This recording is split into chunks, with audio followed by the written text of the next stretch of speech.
ওমানের প্রবাসী, তিনিও যখন বাংলাদেশে আসতেছেন বিমানবন্দরে তিনিও ফেসবুক স্ট্যাটাস দিয়েছেন, স্বপ্ন বাড়ি যাবে আমার। আহারে এই ভাইটা যখনই আমাদের দেশে নামলেন, নোয়াখালী থেকে তার ফ্যামিলির বড় ভাবি, মেজু ভাবি, সন্তানাদি, মা সহ সবাই তারা রিসিভ করতে গিয়েছেন। আহারে প্রাইভেট কারে করে সবাই বাড়িতে আসতেছেন, কত বড় আনন্দ। কিন্তু এই আনন্দটা এক মুহূর্তে শেষ হয়ে গেল রে। প্রাইভেট কার খাদে পড়ে পানিতে ডুবে ফ্যামিলির সবাই নাই, মা ইন্তেকাল হয়ে গেছে। আহারে কলিজার টুকরা সন্তান যারে মায়ের পেটে রাইখা গেছিল, এই আমার প্রবাসী ভাই সেই সন্তানও নাই। দেখতে দেখতে পরিবারের সকলে প্রায় 7 জন সদস্য পানিতে ডুবে মুহূর্তের ভিতরে ইন্তেকাল। সারা বাংলাদেশের মানুষ শোকাহত।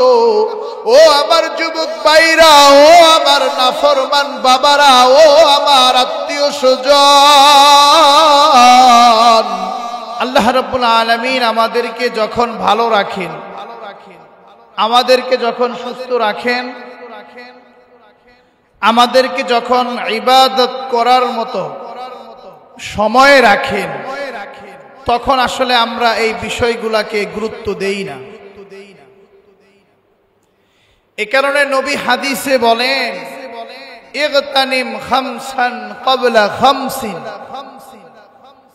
তোমরা 5টা জিনিস আসার আগে অন্য 5টা জিনিসকে নিয়ামত মনে করো, গনিমত মনে করো। শাবাবাকা ক্বাবলা হারামিক, বৃদ্ধ বয়স আসার আগে তুমি তোমার যৌবন বয়সকে কাজে লাগাও। যৌবন বয়সে খারাপ কাজ না করে, আল্লাহর নাফরমানি না করে, যৌবন বয়স থেকেই ইবাদত করার মতো উপযুক্ত হয়ে যাও। এরপরে নবী বলেন, সিহহাতাকা ক্বাবলা সুকুমিক, অসুস্থ হওয়ার আগে তুমি তোমার সুস্থতার সময়টাকে কাজে লাগাও। এই দুনিয়ায় আমরা যারা অসুস্থ হই, অসুস্থ হইলে আমরা বুঝতে পারি আসলে সুস্থতার নিয়ামত কতটুকু। এ কারণে নবী বলেন, সিহহাতাকা ক্বাবলা সুকুমিক, তোমার অসুস্থতা আসার আগে তুমি তোমার সুস্থতার সময়টাকে কাজে লাগাও। সুস্থ সময়ে মানুষের ভালো কিছু করো, মানুষের জন্য কাজ করো। সুস্থ সময়ে দেশের জন্য, দশের জন্য, নিজের জন্য ইবাদত করে সব দিকে সওয়াব কামাইতে থাকো। এরপরে নবী বলেন, ফারাগাকা ক্বাবলা শুগলিক, তোমার ব্যস্ততা আসার আগে তুমি তোমার অবসর সময়টাকে কাজে লাগাও। যে সময় আমি আর আপনি অবসর থাকি, আমার আপনার উচিত হচ্ছে সেই অবসর সময়ে কাজে লাগিয়ে নিজের জন্য ইলম অর্জন করা, উম্মার জন্য ইলম অর্জন করা এবং সেগুলো মানুষের দিকে সওয়াবের নিয়তে ছড়িয়ে দেওয়া। এরপরে নবী বলেন, গিনাকা ক্বাবলা ফাকরিক, দারিদ্রতা আসার আগে তুমি তোমার ধনাঢ্য সময়টাকে কাজে লাগাও। দারিদ্রতা আসার আগে তুমি তোমার ভালো সময়ে, অর্থনৈতিক ভালো অবস্থা যখন হয়, তুমি 1 টাকা পারো, 2 টাকা পারো, মসজিদ মাদ্রাসায় মানুষের জন্য, এলাকার যে কোনো উন্নয়নে তুমি ব্যয় করো। কারণ এমন সময় আসবে, এখন তোমার 10 টাকা দেওয়ার সামর্থ্য আছে, কিন্তু আল্লাহ চাইলে এমন সময় আসতে পারে যখন তোমার দেওয়ার মতো পকেটে কিছুই থাকবে না। এরপরে নবী বলেন, ওয়া হায়াতাকা ক্বাবলা মাউতিক, তোমার মরণ আসার আগে তুমি তোমার হায়াতটাকে কাজে লাগাও। তোমার মৃত্যু আসার আগে তুমি তোমার জীবনটারে কাজে লাগাও। এই কারণে আমার মাইকের আওয়াজ যত দূর যায়, আমার এলাকার যুবক ভাইরা সকলেই হৃদয়ের কান দিয়া শোনে না, এই দুনিয়ায় আসা সিরিয়াল আছে, এই দুনিয়া থেকে যাওয়ার কোন সিরিয়াল নাই। আহারে আমার আপনার মনে বড় আশা, আমার আপনার জীবনটা মনে হয় কতদিন যেন আমি আর আপনি হায়াত পাই, কিন্তু খোদার কসম আমার আপনার মরণের বিষয়টা মালাকুল মাউত যদি ফয়সালা আজকেই করে নেন, যে কোনো সময় যে কোনো উপায়ে আমার আপনার মরণ হয়ে যাবে। এ কারণেই তো হারে ওই যে নোয়াখালীর লক্ষ্মীপুরে একজন ওমান প্রবাসী, আমাদের সমাজে যারা বিদেশ থাকেন আমাদের ভাই ব্রাদাররা, আহারে যখনই আমরা শুনি তারা বিদেশ থেকে আসবেন, ফ্যামিলির মনে কত আনন্দ, আমাদের মনে কত আনন্দ। আমার ভাই আসবে, আমার বাবা আসবেন, আমাদের জন্য ফ্যামিলির জন্য কত কি ক্রয় করে নিয়ে আসবেন। অনেক দিন একসাথে খাই না, অনেক দিন এদিক সেদিক যাই না, আমার বড় ভাই আসবে, কত আনন্দ, কত আকাশ কুসুম স্বপ্ন আমার আপনার হৃদয়ে উকি দিয়ে যায়। এমনই একজন ওমানের প্রবাসী, তিনিও যখন বাংলাদেশে আসতেছেন, বিমানবন্দরে তিনিও ফেসবুক স্ট্যাটাস দিয়েছেন, স্বপ্ন বাড়ি যাবে আমার। আহারে এই ভাইটা যখনই আমাদের দেশে নামলেন, নোয়াখালী থেকে তার ফ্যামিলির বড় ভাবি, মেজু ভাবি, সন্তানাদি, মা সহ সবাই তারা রিসিভ করতে গিয়েছেন। আহারে প্রাইভেট কারে করে সবাই বাড়িতে আসতেছেন, কত বড় আনন্দ। কিন্তু এই আনন্দটা এক মুহূর্তে শেষ হয়ে গেল রে। প্রাইভেট কার খাদে পড়ে পানিতে ডুবে ফ্যামিলির সবাই নাই, মা ইন্তেকাল হয়ে গেছে। আহারে কলিজার টুকরার সন্তান যারে মায়ের পেটে রাইখা গেছিল, এই আমার প্রবাসী ভাই সেই সন্তানও নাই। দেখতে দেখতে পরিবারের সকলে প্রায় 7 জন সদস্য পানিতে ডুবে মুহূর্তের ভিতরে ইন্তেকাল। সারা বাংলাদেশের মানুষ শোকাহত। ও আমার যুবক ভাইরা, ও আমার নাফরমান বাবারা, ও আমার আত্মীয় স্বজন, আহারে কত সময় আমরা জীবনটাকে বিভিন্ন নাফরমানিতে, আল্লাহর নাফরমানিতে কাটাইয়ালাই।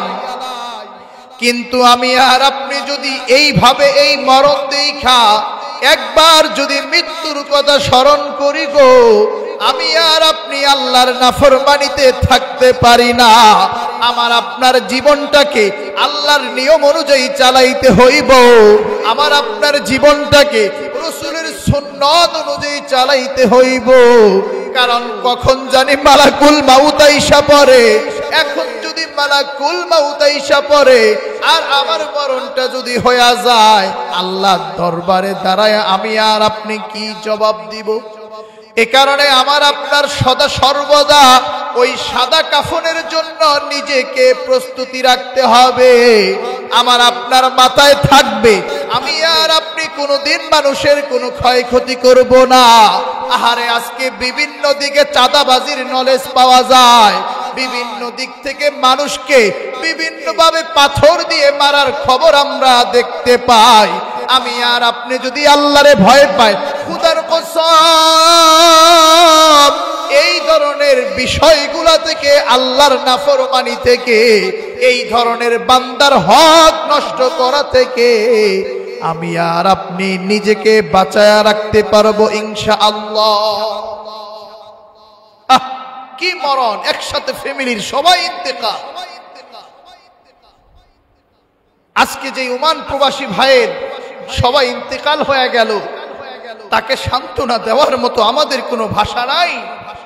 কিন্তু বুখারী শরীফে নবীজির একখানা হাদিস উদ্ধৃত হয়েছে, হাদিসে কুদসি, যেখানে বলা হয়েছে আন আবি হুরায়রা রাদিয়াল্লাহু তাআলা আনহু أن رسول الله صلى الله عليه وسلم قال يقول الله تعالى عز وجل, নবী বলেন, আল্লাহ বলছেন মা লিআবদিল মুমিন ইনদি জাযাউন ইযা কবাসতু সাফিয়াহু মিন আহলি দুনিয়া সুম্মা ইহতাসাবাহু ইল্লাল জান্নাহ। সুবহানাল্লাহ। নবী বলেন, ওই বান্দা কি আমার কাছ থেকে জান্নাত পাওয়ার আশা রাখে না, যেই বান্দার প্রিয় মানুষগুলারে আমি দুনিয়াতে তার সামনেই মরণ দিয়া দিই। এরকম বান্দা যারা নিজেদের প্রিয় মানুষকে দুনিয়াতে হারায়া ফেলে, আমার আল্লাহ বলেন ওই বান্দা বান্দি যদি সওয়াবের নিয়তে ধৈর্য ধারণ করে, আমি আল্লাহ ওই বান্দাকে একমাত্র খুশি করব জান্নাতুল ফেরদাউস দিয়ে, একমাত্র জান্নাত দিয়ে। তাই আজকের এই জুমার আলোচনা থেকে আমার ওমান প্রবাসী ভাইকে আমরা তো কোনোভাবে সান্ত্বনা দিতে পারি না, তবে এই হাদিসটা শুনিয়ে সান্ত্বনা দিচ্ছি, ভাইরে এই জন্মে এই হয়তো 60-70 বছর ক্ষণস্থায়ী জীবনে আপনি ফ্যামিলির মায়া পাবেন না, কিন্তু ইনশাআল্লাহুল আজিজ যে অনন্ত জীবন আপনার জন্য রয়ে গিয়েছে, সেই অনন্ত জীবনে আল্লাহ রাব্বুল আলামিন আপনাদের সকলকে, আপনার ছোট্ট মাসুম সন্তানকে আবার জান্নাতে একত্রিত হওয়ার তৌফিক দান করুন। আপনার ঠিকানা জান্নাত আল্লাহ রাব্বুল আলামিন দিবেন যদি ঈমানটা নিয়ে ধৈর্য সহকারে মারা যেতে পারেন, এমনটাই নবীর হাদিস প্রমাণ করে। সুবহানাল্লাহ।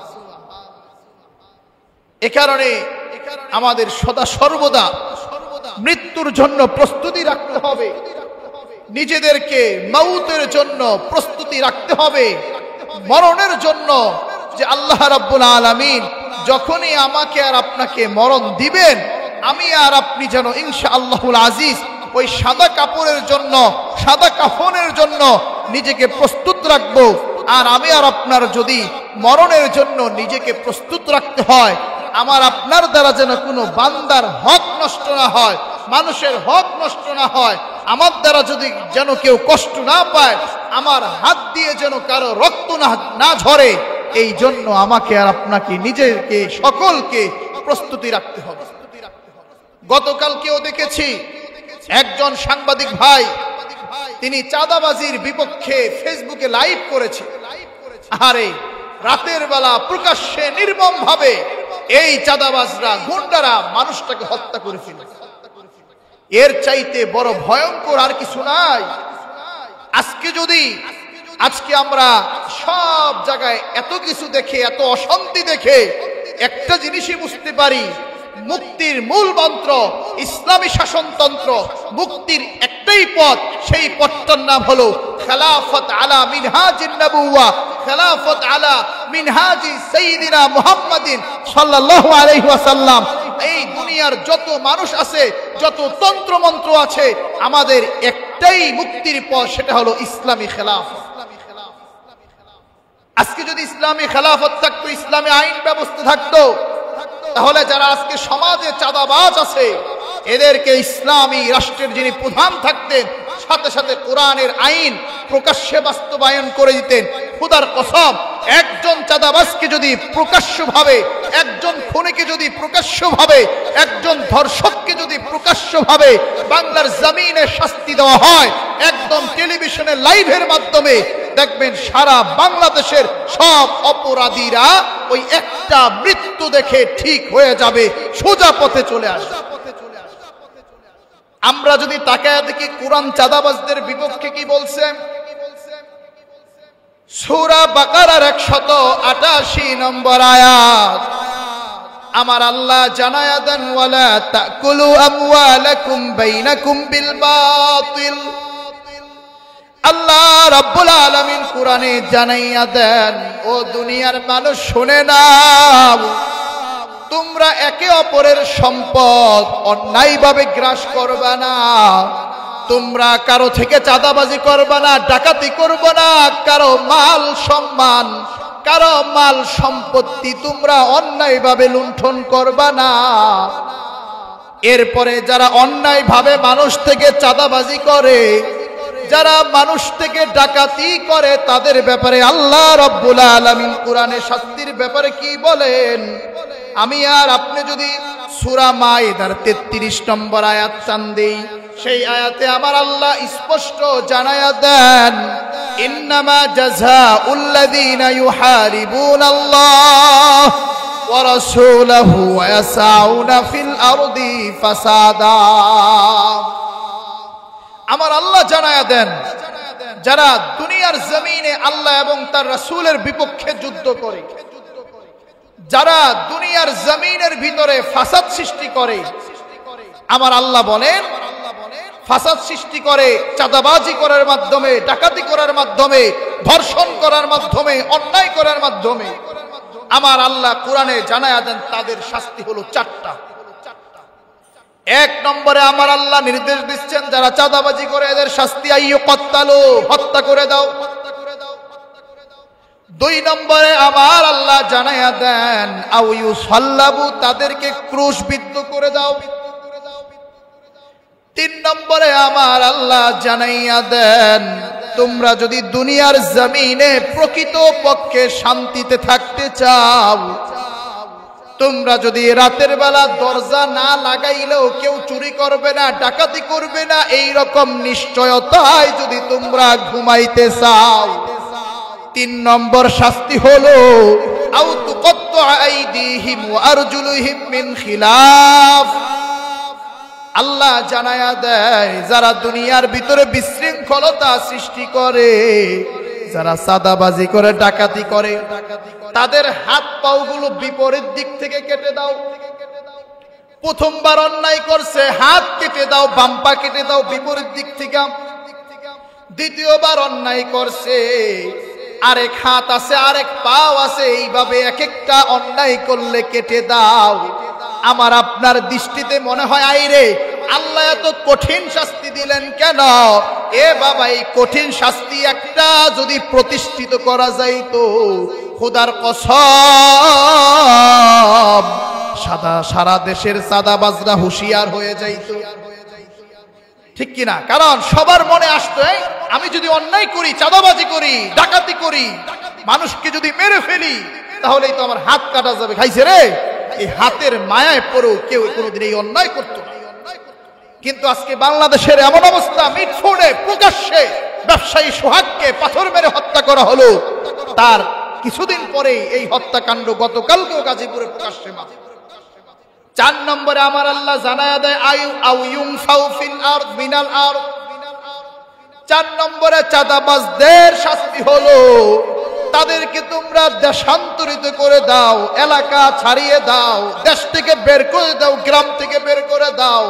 খোদার কসম, আমাদের সরকার এই বাংলাদেশে যারা রাষ্ট্রপ্রধান আছেন, এক নম্বরে শাস্তি হলো হত্যা করা, দুই নম্বরে ক্রুশবিদ্ধ করা, তিন নম্বরে বিপরীত দিক থেকে হাত পাও কেটে দেওয়া, চার নম্বরে দেশান্তর করা। এই আইনগুলা যদি বাংলার জমিনে সহকারে সারা দুনিয়াতে বাস্তবায়ন করা যায়, খোদার কসম শান্তি এমনিতেই নেমে আসবে, ঠিক কিনা? কি সুন্দর শাস্তির বিধান আল্লাহ রাব্বুল আলামিন কোরআনে দিয়ে দিয়েছে। কিন্তু এইগুলার কথা বললে এই কোরআন তো এই যে মানুষকে হত্যার হুকুম দেয়, জঙ্গিবাদের হুকুম দেয়। আরে যেই মানুষটা এলাকায় অন্যায় করে, ও হচ্ছে ক্যান্সারের মতো। ওই একজনরে যদি সাইজ করা যায়, পুরো এলাকার সব সন্ত্রাসী ভালো হয়েছে। এ কারণেই আল্লাহ রাব্বুল আলামিন বারবার জানায়া দিয়েছেন, সমাজে তোমরা কিসাসের বিধান প্রতিষ্ঠা করো। তোমার যদি কেউ হাত ক্ষতিগ্রস্ত করে, তুমিও তার হাত ক্ষতিগ্রস্ত করে দাও, বাস। ইন্নাল আইনা বিল আইন, চোখের বিনিময়ে চোখ, হাতের বিনিময়ে হাত, পায়ের বিনিময়ে পাও, দেখবা এলাকার সব সাইজ হয়ে যাবে। এরপরে নবীজি তো আরো স্পষ্ট হাদিসে জানায়া দেন। এক হাদিসে নবী বলেন, সহিহ মুসলিমের 1610 নম্বর হাদিস, যে ব্যক্তি অন্যের জায়গা জমিন, যে ব্যক্তি অন্যের ধন সম্পদ অন্যায়ভাবে দখল করে, আল্লাহ রাব্বুল আলামিন তার জন্য জাহান্নাম নির্ধারিত করে রাখছেন। কন্যা নাউজুবিল্লাহ। কিন্তু এই হাদিস আমাদের সমাজে বাস্তবায়িত থাকলে মানুষ, আমরা কেউ জুলুমের শিকার হইতাম না, কেউ জালেম হিসেবে নিজের প্রতিষ্ঠিত করতে চাইত। এরপরে দেখছেন ইসলাম কত সুন্দর, সব দেওয়া আছে। কিন্তু সমস্যা হলো, আমরা যারা আলোচক আছি, আমরাও সাহস নিয়ে বলতে পারি না, আবার আমরা যারা শ্রোতাও আছি, আমরাও সময় নিয়ে শুনতে পারি না। কিন্তু দেখেন আমি আর আপনারা দেখেন এইগুলা যদি সমাজে কায়েম হইতো আর কেউ থাকতো নি অপরাধ করার, কেউ থাকতো না, সব সোজা হয়ে যেত। এরপরে সহিহ মুসলিমের 101 নম্বর হাদিস, নবী বলেন, যে ব্যক্তি অস্ত্রের ভয় দেখিয়ে কারো সম্পদ দখল করে সে আমার উম্মতের দলভুক্ত নয়, তার মরণটা ইসলামের উপর হবে না। কত কঠিন কথা। এরপরে এই তো গেল ধরেন ইসলামের কোরআন হাদিস থেকে, বাংলাদেশের আইন সংবিধানে যেটা আছে এটাও যদি বাংলাদেশের সহকারে সব দেশেই যদি বাস্তবায়িত থাকতো আমাদের দেশে, তাহলেও অপরাধ প্রবণতা অনেক কমে যেত। আমি আর আপনি যদি বাংলাদেশের বর্তমান সংবিধানের 384 ধারা দেখি, সেখানে লেখা রয়েছে ভয় বা হুমকি দিয়ে টাকা আদায় করলে 3 বছর কারাদণ্ড বা জরিমানা বা উভয় দণ্ডে দণ্ডিত হতে। তাহলে 1 নম্বরে 384 ধারায় কি আছে? যদি ভয় বা হুমকি দিয়ে টাকা জোর দখল করে নেয় তাহলে তার নিম্নে 3 বছরের জেল জরিমানা আছে। কিন্তু সমস্যা হলো 1 সপ্তাহ 2 সপ্তাহ 3 সপ্তাহের ভিতরে এক একজন চাঁদাবাজ জামিনে ছাড়া পেয়ে যায়, এক একজন খুনি, এক একজন ধর্ষক জামিনে ছাড়া পেয়ে যায়। এরপরে যদি 386 ধারা দেখি বাংলাদেশের বর্তমান সংবিধানে, সেখানে লেখা রয়েছে মৃত্যু বা গুরুতর আঘাতের ভয় দেখিয়ে যদি কেউ টাকা আদায় করে কারো থেকে, তাহলে তার 10 বছর পর্যন্ত কারাদণ্ড ও জরিমানা হবে। এরপরে 387 ধারায় আরো রয়েছে, কাউকে যদি মৃত্যুর ভয় দেখিয়ে চাঁদা আদায় করে তার আজীবন কারাদণ্ড। এ কারণে এই 384, 86, 87 এই যে চাঁদাবাজদের বিরুদ্ধে এই যে সাংবিধানিক আইন বাংলাদেশের, এই আইনগুলোও যদি প্রতিষ্ঠিত থাকতো তাহলে আজকেও আমরা সমাজে এত অশান্তি দেখতে পাইতাম। এ কারণে আজকের এই জুমার আলোচনা থেকে আমরা সারা বাংলাদেশের মানুষকে একটাই সকলের কাছে আবদার করি, আসেন আমরা নিজে ভালো হই, অপরকে ভালো হওয়ার উপদেশ দেই। এই জীবনটা অল্প কিছুদিনের জীবন, 30, 40, 50, 60 বছরের জীবন। খাইলেও দিন যায়, না খাইলেও দিন যায়, হাসলেও দিন যায়, কাঁদলেও দিন যায়, যে কোনো ভাবে চলে যাবে। আল্লাহ রাব্বুল আলামিন হাত পাও দিয়েছেন, আসেন নিজে কর্ম করে খাই, পারলে মানুষকে উপকার করি, কিন্তু কারো দ্বারা আমার দ্বারা যেন কারো ক্ষতি না হয়, এই ফিকির নিয়ে আমরা নিজেরা যুবকরা এগিয়ে চলি, সামনেও আগায়া যাই। আল্লাহ রাব্বুল আলামিন তাহলে দেখবেন আমার এই লাল সবুজ বাংলাকে সোনার বাংলাদেশ করার যে একটা স্বপ্ন, ইসলামের বাংলাদেশ করার যে একটা স্বপ্ন, সেটা আমরা করতে পারবো ইনশাআল্লাহ। আল্লাহ রাব্বুল আলামিন আমাদের সকলকে ভালো রাখুন, সুস্থ রাখুন, আমাদেরকে অন্যায় থেকে বিরত রাখুন। সকলে ভালো থাকেন। যারা আমরা কবলাল জুমা 4 রাকাত